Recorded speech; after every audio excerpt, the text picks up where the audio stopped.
Hello বন্ধুরা, চলে আসলাম আবার একটা গিফটের ভিডিও নিয়ে।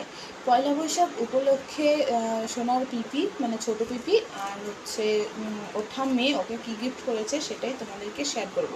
আর তাছাড়া চৌধুরী ভাইয়ের মানে ছোটো ননদের হচ্ছে শ্বশুর মশাই গিয়েছিল ঠাকুরনগর, আর সোনার জন্য নিয়ে এসছে দেখো এই যে এই ফুলটা।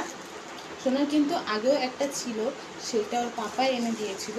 তো সেটা না ছিঁড়ে ছিঁড়ে গেছে, ভাবছিলাম একটা কিনবো, তো দেখো কেনার আগেই দিয়ে গেছে। তো চলো এবার তোমাদেরকে শেয়ার করি কী গিফট করেছি। তো এই যে দেখো, এই যে ফুটো ফুটো জামাগুলো, যেগুলো গরমে কিন্তু খুবই উপকারী একটা জামা, গেঞ্জি বলা যায়। তো যাই হোক, এই দুটো দিয়েছে ওর ছোটো পিপি। আমিই বলেছিলাম যে ভালো জামা দেওয়া লাগবে না, এগুলোই দাও। আর তাছাড়া এই দুটো দিয়েছে ওর ঠাম্মি, দুটোই কিন্তু এক ফুটো ফুটো জামা।